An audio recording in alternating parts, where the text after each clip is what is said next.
I need that $80,000 job. That sounds good. I said it before and I'll say it again.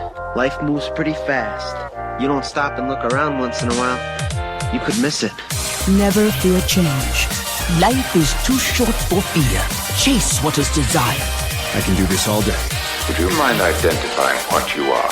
We're the best friend squad. That's what we call ourselves. Sort of like a team.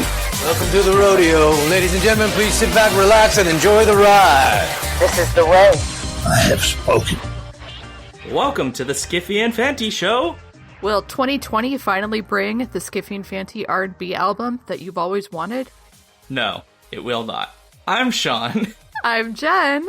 And today we're doing looking back, moving forward, moving back, looking forward. It really doesn't matter which direction you read it because honestly, the eye is in the beholder. Time is wibbly wobbly. Timey-wimey. Yes. So anyway, we'll be talking about the stuff that we really enjoyed from last year. Media, books, adventures, perhaps, and things we're looking forward to this year, which also may be media, books, and adventures we may or may not have. But first, I think we should get everybody the, update on what's going on with Skiffy and Fanty.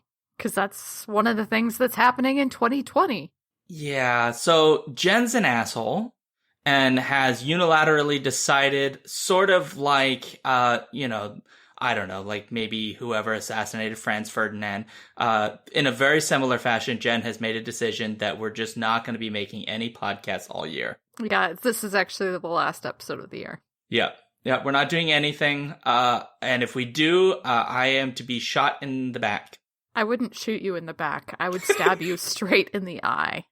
You would look me in the eye when you killed me. Of course you would.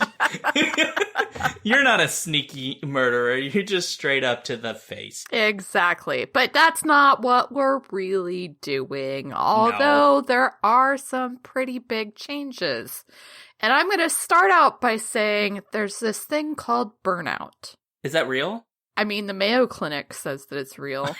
Yeah, it really does.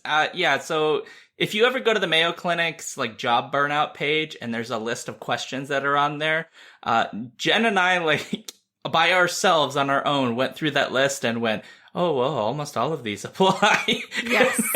And I think it sort of validated why we're making the changes, which is really about us and not really about anybody else.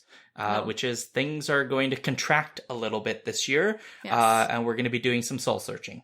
Yes. Again, this is literally just about Sean and I and the fact that we, over the past 2 years, because of life and everything else, have burned out. It's not Skiffy and Fanty's fault. It's not our listeners' fault. It's nobody's fault.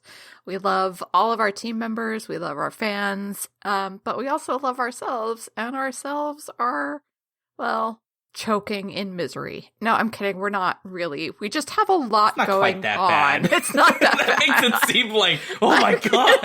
I'm kidding. It's not that bad. We just have a lot going on, and you're going to hear a little bit about that over the course of this episode, probably. But basically, what's going to happen is, as Sean said, we're contracting a little bit. There's going to be fewer episodes per month. There will be 4 going live. It's just back to the Skiffy and Fanty show, although we're switching up our formats to basically doing whatever the hell we feel like in a given week. That might be reading a book, which we will be doing in the next month or so. That might be watching a movie, which actually we just did. That might be, I don't know. Talking about a thing. Talking about our favorite popsicle flavors. Sure, that seems very Skiffy related. It's actually Fanty related.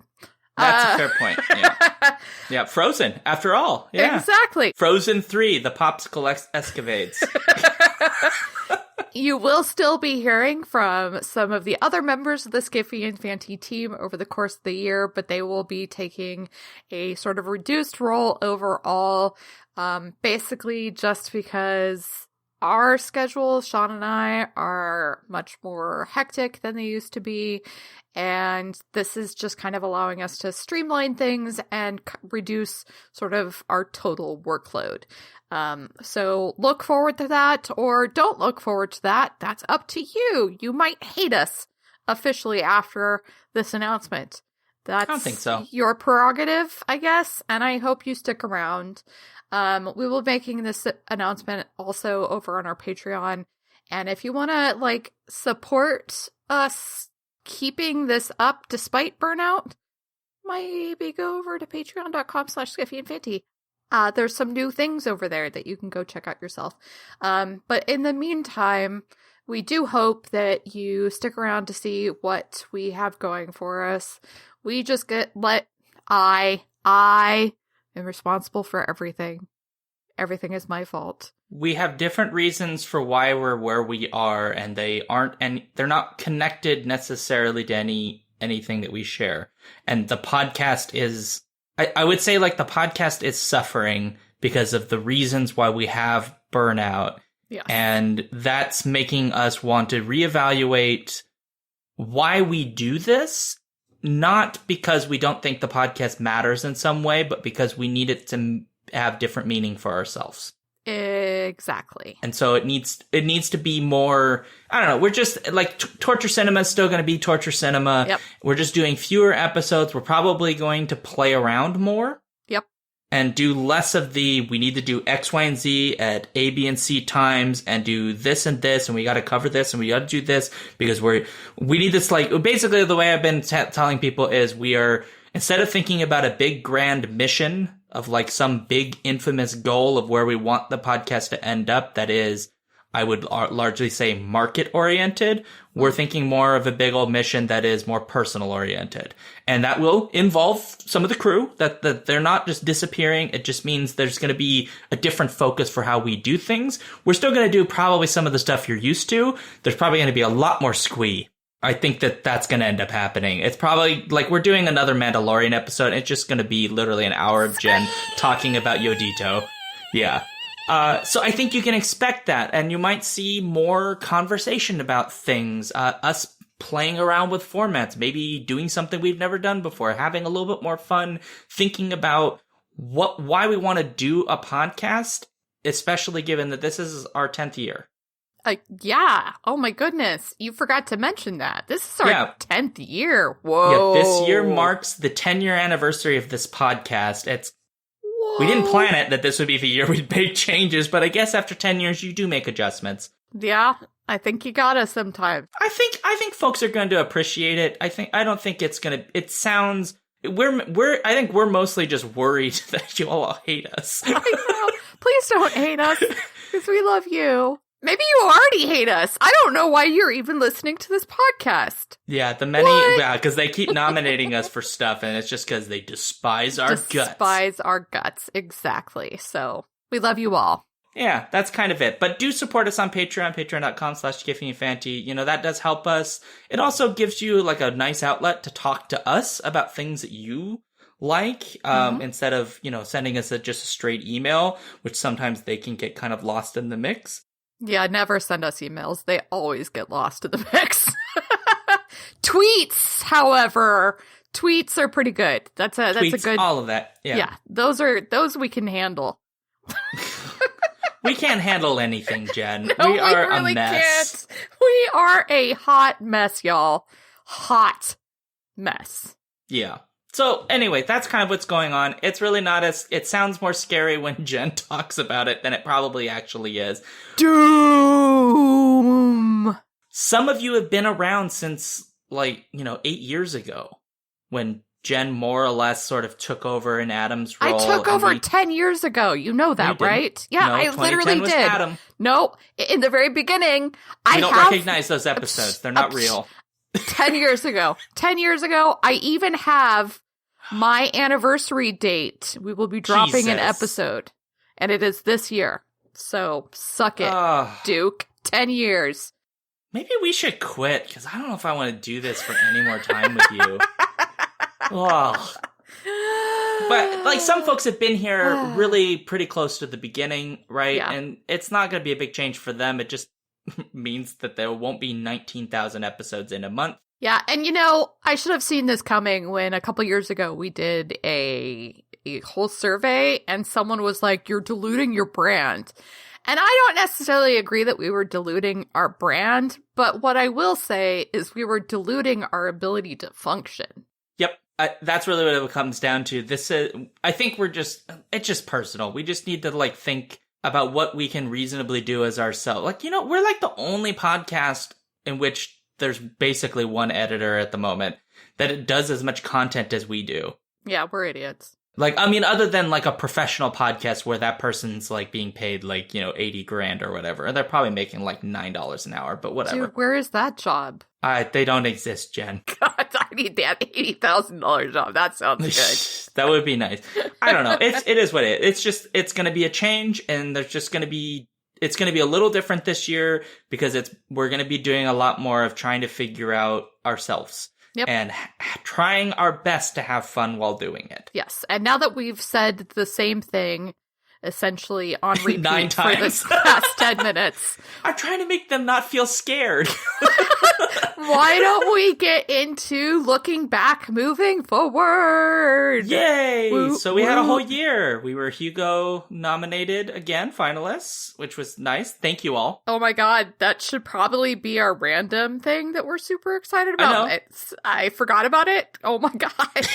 Well, I can see how much this podcast means to you, Jen. No, like it was a huge deal, and then we lost, and that sucked. But I don't we know. lost to a There's just good been show. last year was like on some, in some ways, obviously you and I burned out, but in other ways, it was an amazing year for the Skiffy and Fanty show, and it was very, very cool going to Dublin. So Well, it was. It was a pretty big year. So the whole premise of the show is we obviously talk about the things that we really enjoyed last year and the things that we are really looking forward to this year.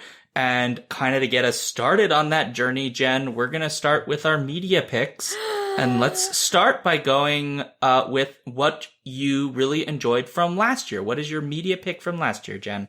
surprising literally nobody, Mandalorian! Oh, interesting choice. Interesting choice. Like, that's surprising to you? You're surprised Well, that's my pick?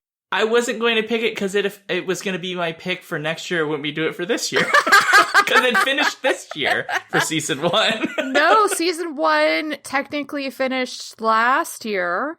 No, it Yeah. was still releasing, wasn't it? No, I was in Vietnam, so whatever. You were gone, so you didn't get to see it in December, but I'm pretty sure that the last episode released in December. But still, it came out last year, and most of it was last year, so I'm pretty sure I'm right. You're right. It all released last year, yeah. Mandalorian was such a breath of fresh air, both in terms of the Star Wars universe and media empire, and just as a TV show, that it absolutely reinvigorated my love of both of those things in a lot of ways. It's just such a sublimely satisfying TV series.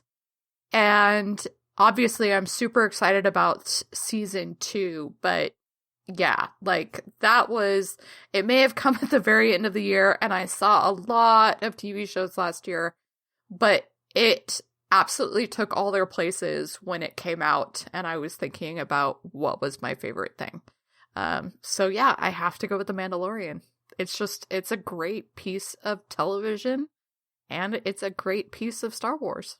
Well, I agree. It is a great piece of everything. Yes, and you'll obviously hear more about that when we talk about Mondo. That hopefully will be coming out next month in February. So In February, yeah.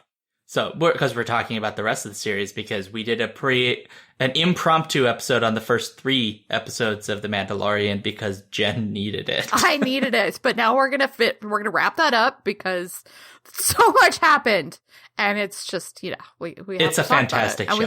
we love it, and we just want to talk about things that we love. Yep, absolutely.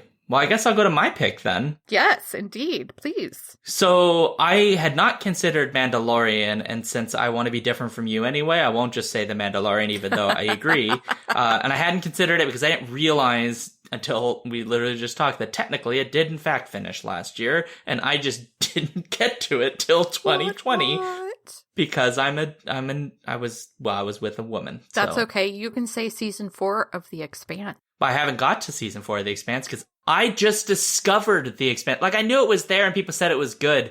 But I have been binging The Expanse this week, and I am like It is so hooked. good. I am like hooked on phonics. Hooked. Yeah, okay, but we'll talk about The Expanse some other time. Absolutely. Maybe after season 5, we can do a whole Expanse episode, because I love it too! Great. I would love to. But my pick is actually going to be Captain Marvel.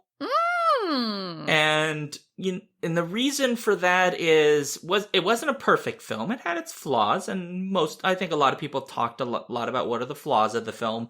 But I think for me, I had been wanting for so long for there to be a female lead as as the lead of their own movie. Yeah. And in the MCU, and Captain Marvel happened to be the first one, even though it should have been Black Widow a long time ago.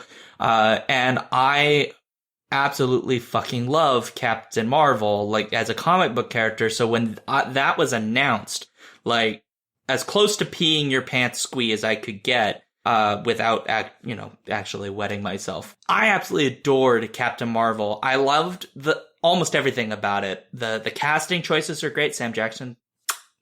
Can't see me. I'm doing the Italian chef's kiss. thing. Yeah, we get it. Yeah. I'm doing that. I love that. I love the little switcheroo, where we expect one alien race to have been the bad guy, and then it turned out wasn't that. I loved all of that framing. I thought that overall that film was really fantastic, and I think the fact that it was successful is super important, and I was really excited about that because we needed a female superhero that fit into the MCU and wasn't just a side character, wasn't Scarlet Witch or Black Widow, who is important but is sort of sidelined compared to a lot of the male characters. This was a character that I thought was great because now I could think, if I ever have daughters, this is, hey, check this out, Captain Marvel, and they're going to be dressing up and running around going pew pew with their hands. It'd be great. So fantastic pick. I love it. I absolutely 100% agree. That was one of my top films for last year, for sure. And I am super excited about seeing the second Captain Marvel movie because she kicks butt. She is pretty cool. I'm curious to see what they're going to do with her character because she is a little bit of a Superman-y type character in terms of power. She is. I want them to figure out how to do that in a way that doesn't make me want to go to sleep because I find Superman super boring. Oh, I love him, obviously, but I think it's going to help that she primarily is not actually working on Earth. She's working on galactic issues. Perfect. Which presumably have more superhero man-y type baddies to deal with, more Thanoses and whatnot. So I'm hoping that's kind of the way that they decide to go. So it's a little bit more Guardians of the Galaxy than it is the Avengers, essentially. Not in terms of team, but in terms of setting. Perfect. That would be fine for me. I just don't want them to do the thing where it's just, well, as long as she just shoots it a lot more, then she just wins or whatever. Yeah. Because I want them to really, this is why I like Marvel a lot more than I like DC. DC is great. Don't get me wrong. I don't hate DC. But I love Marvel because they often focus on character. Yeah. And about them as people, less than the powers. The powers are important and they can affect their people, their peopleness. But it's always about who they are. And that's part of why I love Captain Marvel, because it was that story of someone finding out the person they think they are isn't who they really are. The person they have to make that decision, right? Captain Marvel has to make a decision about which person she's going to be. And I'm hoping that we continue more with the refugee storyline because that was really one of the best aspects of the Captain Marvel film that made it so interesting to me. So cool. Did you see the new Spider-Man? I have not yet, so okay, so I'll shut up then. Okay. Key, zip it, that stuff. All right. It's a movie. I mean, it has a runtime. Yeah, it does. There are people in it. Mm-hmm. Okay, let's get to our what's print. His name is still playing Spider-Man. Yeah, okay. Yeah. Let's get to our print because we're already going long. All right. So my print pick for last year, I overall didn't read a lot. I think everybody knows, and I've talked about it before, that in burning out on Skiffy and Fancy, I was also kind of burning out on just reading in general. I mean, that's been building for quite a few years. And I know you, Duke, are having the same problem. I've been struggling since grad school. Right, exactly. But I did get to read some fabulous books for Skiffy and Fanty, and the one that I picked, and trust me, this was a difficult pick because I did read some really amazing books last year, but the one that just kind of like tore my heart out and then stomped on it a lot and was also doing exactly the types of things that I loved about stories when I was a kid was The Thousand Doors of January by Alex E. Harrow. Yeah. Obviously, it's a portal fantasy. I think that's been well established. It is about doors, so there you go. But I think it really spun the concept of portal fantasies around to a different angle. And I just really loved that aspect of it. And Alex E. Harrow just did a fantastic job of really evoking some both gorgeous scenes and evocative characters. And yeah, it was a page turner for me. I'm going to give you like the basic what it was about really quick, just so you know, and then you know that you should go buy it. So in the early 1900s, a young woman embarks on a fantastical journey of self-discovery after finding a mysterious book in this captivating and lyrical debut. In a sprawling mansion filled with peculiar treasures, January Scholar is a curiosity herself. As the ward of the wealthy Mr. Locke, she feels little different from the artifacts that decorate the halls, carefully maintained, largely ignored, and utterly out of place. Then she finds a strange book, a book that carries the scent of other worlds and tells this tale of secret doors, of love, adventure, and danger. Each page turn reveals impossible truths about the world, and January discovers a story increasingly entwined with her own. This is about a biracial character, and though Alex Harrow is herself white, I think it did a very good job, and she did a very good job. She's a post-colonial scholar herself, of really exploring the effects of what the effects might have been on a biracial ward in the early 1900s. And I say that when the description says that there's little different from the artifacts that decorate the halls, that is truer than one might think. This deals with, stealing artifacts from indigenous cultures. It deals with colonization. It deals with who has power. It's just a great book, and I really think everybody should go read it. Fantastic. Yeah. Well, great. And we did like a whole podcast on it or whatever, right? We did. We interviewed Alex last year, and it is a great interview, and I think everybody should go read it. Paul and I did that, and it was lots of fun. Awesome. Well, then my pick from last year probably won't surprise you, Jen, given what my academic interest is, which is Cadwell Turnbull's The Lesson, yes! Which is totally your fault because you were like, who are my two Caribbean people? And in that respect, people interested in the Caribbean, which would be me and Brandon O'Brien. He's actually from the Caribbean, and I am not. I just study it a little bit. And so you put us on a podcast with Cadwell for an interview. We read it, and it was a really fabulous interview. And the book is absolutely delightful. It is a book about aliens coming to the U.S. and sort of parking themselves over the U.S. Virgin Islands, and it's the sort of consequences of that for the people that live there, of like dealing with alien contact and cultural differences and some mystery and things like that. It's really interesting as a book because typically when these stories happen, aliens always land in places like New York or Washington, D.C. or London or big old colonial era cities. And they don't typically land over, small islands in the Caribbean. And this book deals with that and deals with the sort of personal consequences. And it's absolutely a phenomenal read. I recommend you check it out. I pretty much like every major place that's reviewed it is like, it's a must read book. And I agree it is. And that's a debut for Cadwell as well, isn't it? Debut novel, but he has written short stories and other things that have been published. And I was told by Brandon that they were very good short stories. I just had not read them at the time, so. Right, and obviously I just picked a book by an author that literally won a Hugo Award for her short story, so there's something to be said for writing short stories, people. Yeah, it's apparently a thing that can sometimes happen that gets you awards. Yeah. Who'd have thunk it? Who'd have thunk it? That's so weird. All right, shall we do our random thing? So what's Random one random things. thing for you, Jen, from last year? I cannot do one random thing. Well, you only get one. Well, shoot. Okay, well then I'm going to go with something that is, I think, it is partially responsible for the burnout on Skippy and Panty, but You also, bastard. I know, also was just an incredible opportunity for me and continues to enrich my life. And that is that I started working for Book Riot New Media, as a podcast editor and getting paid. And that means that I can finally afford to, like, do things in my life, like pay bills and stuff. Imagine that. It's so weird. Drink expensive beer? Do you do that too? I still don't really drink expensive beer that often. No, Wine? I don't drink that often. Are you like getting really expensive champagne and like crystal glasses?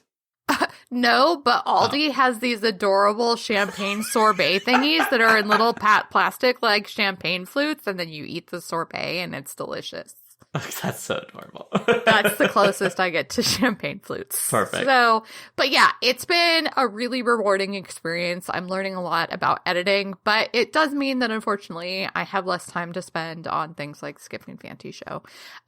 So I've had to find balance, and it's just, I wanted to acknowledge both that it has been an amazing opportunity, but also that it is something that really affected how much time I've been able to spend at Skippy and Fanty. So, such is life. Such is life. Mm-hmm. Well, great. Since you went with one that doesn't make the fans actually feel good about themselves, I'm going to pick that one. Oh, fine. So there are a lot of things that happened last year that I could pick, but I'm going to obviously go with the fact that, we got nominated again for a Hugo Award. Thank you all very much for that. Sweet. Really appreciate it. It's really nice to receive that and know that our fans want us to be up for that, even if we don't always or never have won. I was going to say don't always win, and I was like, wait, we never won.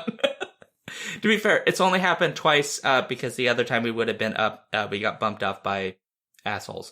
So that, but also the fact that, a lot of us got to go to Worldcon in Dublin, which fantastic, because we got to meet some of our Irish fans, and you all are fabulous and delightful and beautiful.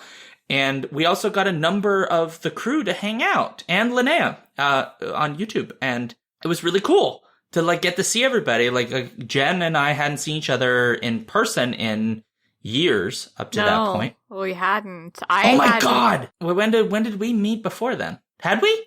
We hadn't, right? Hadn't met what? In like years, right? The last time I remember seeing you was in California. You came out to visit. In Hollister? It wasn't in Hollister. I think that was the last time, because it couldn't have been San Antonio. It was sometime after. No, because oh my God, doesn't matter. Look, long enough that we can't remember when it was. We literally can't remember. Yeah, and then we got to meet other people that either Jen had never met in person, or who I hadn't, because I'd met some of the people who were there, like Julia and Alex and stuff. But there were others that, like, I'd never met Trish in person. Yeah, I didn't either. Trish is the most delightful person. Obviously, neither you nor I had met Brandon in person, which was really cool. Nope, I'd met Brandon before. Oh, you had? I had not. Yeah, he was, I was at a convention. I think it was the Helsinki Worldcon. Oh, but it might have been a different one. Yes, of course. And then I got to take Eden Royce and her husband along with us to the Hugo Award ceremonies, which was very sweet. An absolute honor to have them along with us because they're amazing people. Yeah, we met a lot of people. I met Renalong Wombo. I met all of these folks. There are way too many people that I can remember who I met, and I apologize if you're one of them and I don't mention your name right now because, like, it was in August and, yeah. Dublin brain? It is a thing. A little bit, yeah. But I met quite a lot of people, numbers of them, and people where I was like, you look really familiar. And then I look at the name tag and went, what's your Twitter handle? And then I would go, oh my God, it's you. And I met so many people that way, and it was really great. And this is one of the reasons I love international conventions, is because we do have quite a lot of international fans. And, we don't normally see them on this side of the world. And so it's just nice to kind of go and then realize, oh my God, there's a fan or there's a person I talk to all the time on Twitter that are all over the world. I just have a blast with that stuff. Even if at the same time, we're a little bit stressed and there's a lot going on and it can be a little overwhelming at times. It still really feels good when people are like, oh, you're Sean. We hang out and talk on the Twitters, or like, I really love your podcast. And I'm going, oh my, it's so sweet. And yeah. So anyway, it was all nice. And also we were nominated for Hugo again. And that was amazing. It was really nice. So thank you again, everybody who voted for us. I really, really, really, really appreciate it. I think Jen and I will both agree that when you're having a year that's emotionally difficult, to have those like little moments of validation like mean an absolute fuck ton. And that was a big moment of validation. So yeah, thank you. Yeah. So it really helped. And I think that's why when we were talking burnout earlier, that's probably why the burnout didn't lead us to, we're just going to stop. I think that's stuff like that was a realization that we need to just do ourselves a bit more and figure things out. Indeed. So that then brings us to 2020. Yeah, what are we looking forward to? Moving forward, looking forward, all of those things forward into the year that is 2020. I'm going to say I'm looking forward to hopefully somebody getting either completely impeached out of, that's probably not going to happen. No, but also him just getting elected out of office. That's the one I'm hoping for. That would be cool. But that's not. Is that our random? Is that both our randoms? That's both our randoms. No, Sanity returns to the Oval Office. Duke and Sync to America. It's just a mini episode of that. Oh God, there are days when I wish we still did that because just so we could ramble nonsense about politics, because at this point we could do that show and we wouldn't even need to know what we're talking about, because who the fuck knows what's going on anyway. We could just, we'd be as good as Fox, at least. Yeah, but we wouldn't pretend that we're fair and balanced. That's the difference. We would just be like, we're not balanced and we're not fair. We're not fair. Don't give a shit. And we're not balanced, and we also don't know what we're talking about. Yep. Straight up. Exactly. Yeah. All right. So, my media thing that I am actually looking forward to in 2020 is Picard. Oh, that's right, Picard. Yeah. Did you see the thing? I have not. I saw the clip that Guinan is coming back for season 2, so that's exciting. But that's 2021. I know, but isn't it so? It's like the sweetest, most wholesome thing ever. It was sweet and wholesome, and also so important to hear that. And it honestly made me more excited about the first season of Picard, because it means that I have that to look forward to in season 2. So if you've been living under a rock, Picard is obviously the return of Jean-Luc Picard to the Star Trek universe. And I'm really fascinated to see how this plays out. It apparently is chronologically actually incorporating the timeline of the rebooted Star Trek movies too, which is really interesting. So, I don't know if people remember Star Trek Nemesis, but at the end of that, Data dies. And then that was the last big Next Generation film that came out many, many years ago now, 2003, something like that. Can't remember. And then in the Star Trek reboots, Romulus is destroyed about 10 years after the events of Star Trek Nemesis. So this is a Picard 20 years after he's retired from everything. And the last time he was doing something, he was evacuating refugees from Romulus. So I'm really curious to see how that plays out. And obviously, I think everybody loves Sir Pat Stew because he's amazing. He is a gift. He is a gift, and I'm looking forward to seeing all the fan service, because I just, I love me some fan service sometimes. And then seeing how they develop the world beyond the fan service. So that's exciting to me, and I have not signed up for it yet, but I will be, because I'm a sucker. That's fantastic, Jen. Thank you. Well, guess what mine is? What? I am so stoked for Bill and Ted Face the Music. I know it's an actual sequel, so it's not a proper reboot, right? It's a soft boot. And both actors are deciding they have come back, right? Keanu Reeves will reprise his role. The film is going to deal with them as middle-aged people. Yep. And I don't really know much about that past that because I just don't care, because the second that those two did like a little spot on the Twitter account for Bill and Ted 3, like it's happening, I was like, holy shit, everything is going to be okay. I do know that Samara Weaving, Hugo Weaving's niece, I believe, who was in the fantastic Ready or Not just recently, and has also obviously been in a few other things since then, probably. She had like a kind of a big year last year. She is playing their daughter, Bill and Joanna's daughter. Bill and Joanna's daughter, thank you. I was like, one of their daughters. Which one's blonde again? That would be Alex Winter, aka Bill Preston. Yes, thank you. So that'll be cool. Come on, Jen. Like, you totally gotta go down to the quad. I'm not doing it. We're gonna be in a rock band, Jen. We're called the Twisted Slayers. Yeah. Well, apparently I'm going to have to rewatch the old Bill and Ted movies because I've forgotten 99% of them. Don't worry, because I totally just made all of what I just said. Yeah, up, so. I'm pretty sure. And aren't they the Wild Stallions? Yeah, they're the Wild Stallions. Yeah, But that was you and I. We're going to be in a different band. We can't be in the Wild Stallions, and we're just copycats, Jen. Come on, Jen. I thought we were releasing an R&B album, so... I know, but now we're doing a rock album, okay? Like, totally, dude.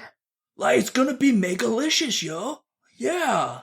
Make-alicious? Okay, now you're just literally making words up. But that's what Bill and Ted would do. I mean, that's... no. I'm just gonna go with no. Look, we're gonna go find Aristotle and totally be friends with him. All right, are you done with your shtick?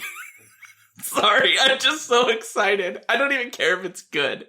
I don't care. I just can't wait. It's going to be terrible, and that's going to be okay, because that's kind of what Bill and Ted are. Right? And sadly, since George Carlin's dead, like... I know. Yeah, it just makes everything a little bit sad. They're using archival footage from the first two films for him. Oh, that'll be... I mean, I actually don't mind that in the slightest. I know a lot of people do have an issue with that, but... I mean, I have an issue with that if they're not paying his estate. But if they are, and the estate agreed to it... I don't think Keanu Reeves would do the movie if they weren't paying Carlin's estate. I would hope not. Anyway...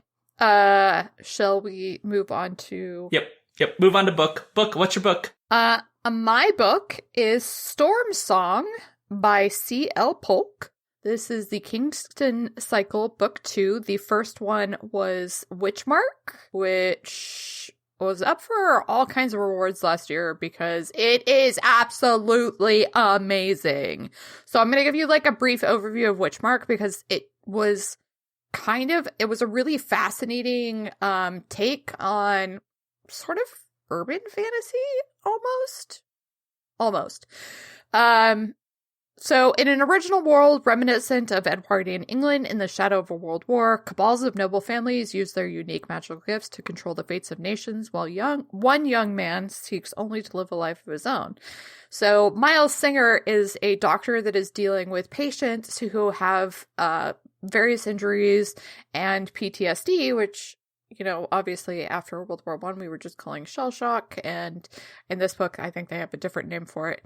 But this is who he's dealing with as a doctor. And he's also hiding from his family because if he wasn't, he would be forced to use his power in their benefit. And he doesn't particularly want to because he wants to be free. And then over the course of the book, he meets a hot fairy dude named Tristan, and lots of stuff happens, and I was not expecting any of it. Like, on one hand, and there's also like an amazing like bicycle chase, just FYI.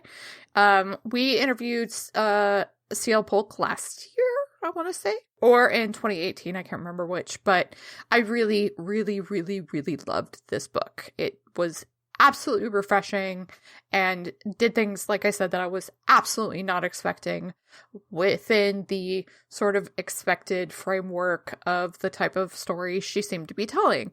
The setting was really brilliant too, like a post-World War I fantasy world, like well done.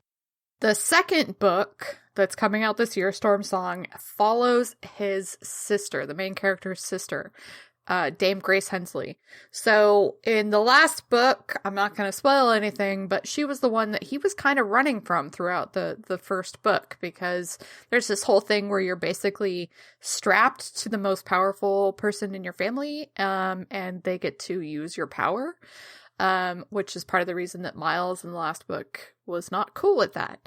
But in this one, we follow her, and I'm hoping, and it looks like there's going to be another queer romance within this book, and I'm just excited to see how Sail Polk deals with a female protagonist this time. And I'm excited about exploring the world that she's created even more, because yeah, some big stuff happens at the end of Witchmark that I'm not going to spoil. So yeah, that's my 2020 I'm looking forward to book. I almost thought you were going to sing some Smash Mouth right then. Somebody once told me the world was good. Is that a part of our next album? yeah, a cover of Smash Mouth. Yeah. Hey now, you're an all-star. Da-na-na-na. Yeah, I don't know the lyrics. Sorry, but yeah, cool. Sounds good. Great, Jen. It sounds great. My pick is, it's really tough for me to pick books because I'm like Jen, I've had some real struggles with trying to get back into reading for different reasons, but one of my favorite authors has a new book coming out. It is Jeff Vandermeer's A Peculiar Peril, The Misadventures of Jonathan Lamshed. And this is a YA, isn't it? The way it sounds, that's what it sounds like. I think it is, because I've heard it a little bit about it on the grapevine, so ooh. Yeah. And I guess since we're doing the blurb thingy, I will read the synopsis, which is as follows. Jonathan Lamshed stands to inherit his deceased grandfather's overstuffed mansion, a veritable cabinet of curiosities, once he and his schoolmates catalog its contents.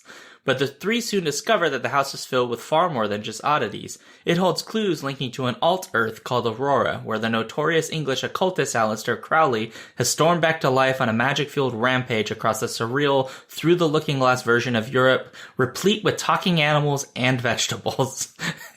Talking vegetables. What? It's always got to be fucking weird with Jeff. His books are always like, what can I do to make this weird? Talking carrots. Yeah.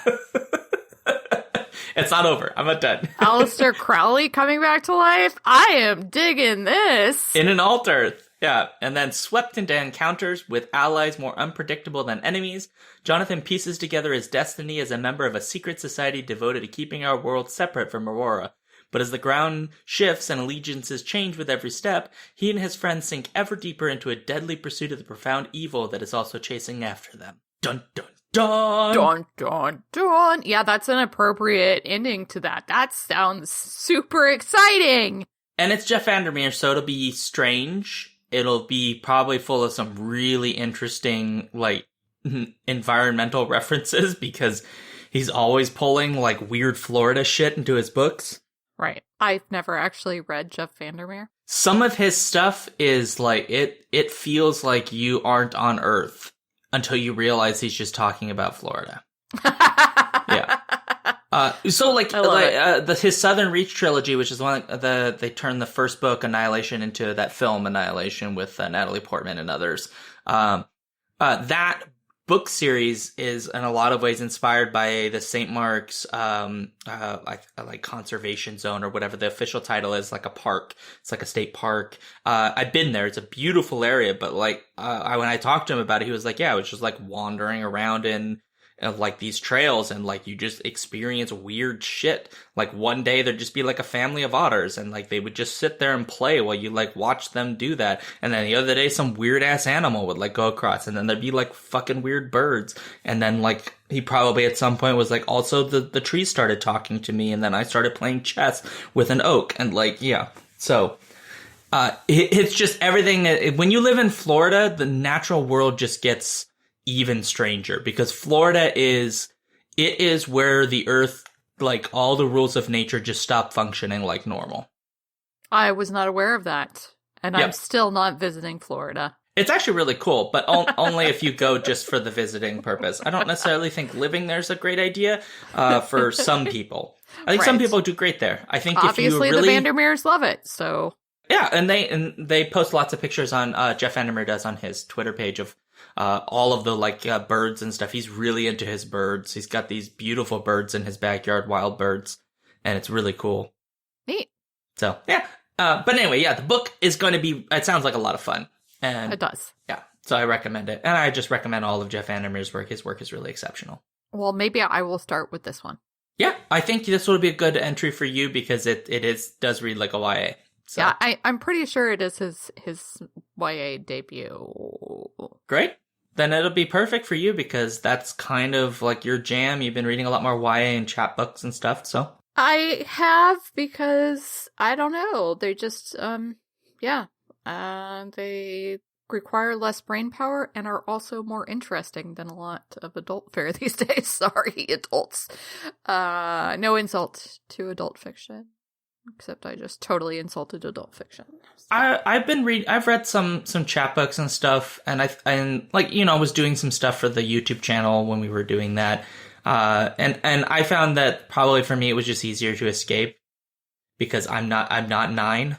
Right. And so to like sort of put myself in that mindset and like just kind of let yourself, like you can't really be an adult reading about 9-year-olds like having adventures on flying carpets. Like at that point you just sort of have to surrender yourself to it. And I found that was a little bit of a release compared to like a lot of adult fiction, which I love, tends to be about subjects that I'm already thinking about, just, in their own unique way. And so I don't always get the escape, and I think sometimes reading should be an escape. So I agree, especially when you're burned out, like we are. yeah, and I really want a magic carpet, like really bad. Yeah, I hear that. Okay, so our random thing for 2020. I'm going to go with the impending move into my brand new house. With the murder room. With the murder room that I'm not in the basement. actually. Yeah, apparently we have a murder room in our basement, which I've seen it. Yeah, I've seen it. It's a basement, so therefore it must have a murder room. It does have the outline of like a penis on the wall for sure. So there's that. Okay, it's not a murder room anymore. It's a sex room. It's actually supposed to be like the outline of scissors because like it's one of those tool walls that you like put your tools on, and then to make sure that you know where they go, you do an outline. Unfortunately, it turns out that the outline of scissors looks remarkably like a penis. Yeah, Jen. Yeah. You could have known that if you had just written it on a piece of paper first. I didn't draw it. It wasn't me. Not me. Didn't do that. You're silly. I'm just letting you know that we're moving into a house that already had a penis on the wall. Oh, okay. So you didn't put it there. I did not add the penis to the wall. Probably for the best, Jen. That might be why the house was as reasonable as it was. It very well could be. But I'm very excited. It's almost 2 acres here. Obviously, one of the big things that happened last year was I decided to, and with my husband, obviously he agreed, to move myself from Colorado to upstate New York. So that's where we are now, and I love it here so far. Although I have not had the brutal, horrifying hellscape of a winter that everybody promised. So what's up with that? But yeah, so we're going to be moving into our new house, and I'm going to be doing a lot of gardening and painting and other things like that. And that's one of the other things that made it so that this year I just kind of had to take a step back from the intense schedule that we've had ourselves in the past. So, but I'm really, really, really excited. And it's going to be, I finally have a sort of dedicated and quiet place to record podcasts. Finally. Finally. Yes. Finally. So yeah, that's my thing. Well, that's great, Jen. Yeah, I'm happy. I'm excited. It's hopefully going to be our forever home. I say that now, and in 5 years I'll move again. But You'll move to like eastern Montana. No, we keep moving east, so I'm pretty sure we're going to end up in The Falkland Islands. like what's halfway between here and the United Kingdom? There's a set of islands in the middle of there, but I can't remember. Well, there's the the Azores. We could just move to the Azores, but somewhere north, Iceland. That's where we're moving next. Sure, that's one thing you could do. All right, so what's your random 2020 thing? Well, I have a bit of news, which you already know, but folks on here may not know, which is that I am officially a candidate for the 2020 Down Under Fan Fund, which sends one North American fan to Australasia, specifically to Con Zealand in New Zealand, where this year's Worldcon is happening. Now, in order for me to actually go, I need to win the vote.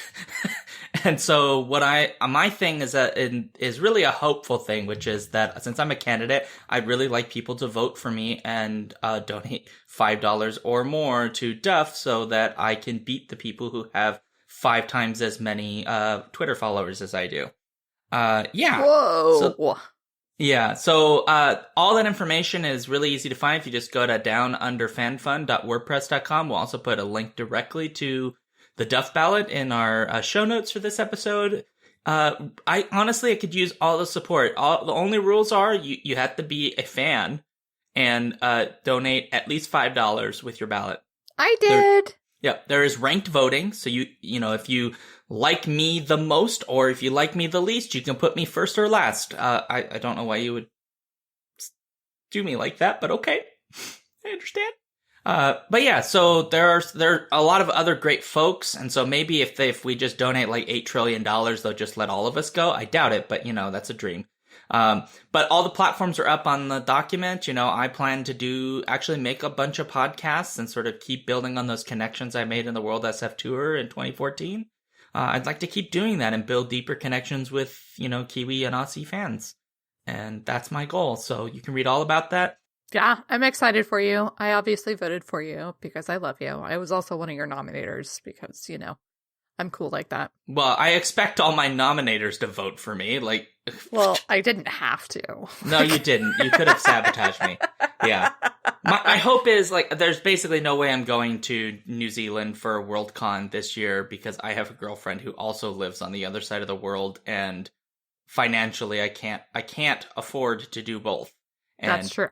No offense, but my girlfriend gives me hugs, and as much as I'm sure some of the folks at Con Zealand would love to give me hugs, not quite an accurate replacement. It's not like for like, It's not quite like for like. I definitely. No. Well, I'm obviously being facetious. Really, it's just about that we're giving it an honest go of it, and given its long distance, that's complicated and difficult, and so. It's really important to me to get to see her. And so if I go to Con Zealand, it's if I win this. That's pretty much it. Cool. So please vote for me. I really would appreciate all the support. Share the shit out of it on Twitter, Facebook, wherever, Sounds like a plan. So I guess that's it for looking back, moving forward. Obviously, we've loved the past 9 years of the Skiffy and Fanty Show, and we look forward to bringing you more fun content in the 10th year. So, yeah. So, as always, you can find us at skiffyandfanty.com. You can email us, skiffyandfanty@gmail.com. Send us tweets at skiffyandfanty. We're also on Facebook, facebook.com/skiffyandfanty. We have a newsletter, skiffyandfanty.com/newsletter. We also have a Patreon, which you probably already know, but if you don't, you now know it again, which is patreon.com/skiffyandfanty. I think that's it. Yeah, and you can leave us reviews on iTunes or other places of your choice. They don't actually help us, apparently, but they do because we just feel special when you leave them for us. Unless they're mean, of course, and in which case we don't really feel special. We just feel kind of like trash, but we appreciate them anyway. Yep, they do certainly make us feel good about ourselves, so. Yeah, exactly. And I guess that's everything. That's it, Jen, we're done. Oh my goodness! Yay! Oh my goodness! Oh my god! Oh, wave your hands like Kermit. Oh. Wave your hand. So with that, we will see you all hopefully next week. Yep, and I will probably wear pants, so. I'm glad. Awkward ending, and scene.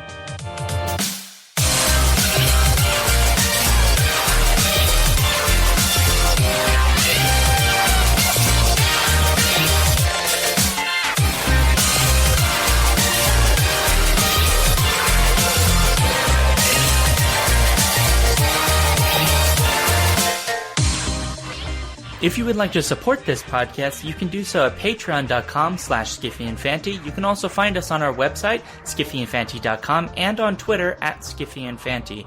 If you'd like to send us an email, you can do so at skiffyandfanty@gmail.com. The music for this episode comes from Sphere by Creo. You can find out more about their music at freemusicarchive.org.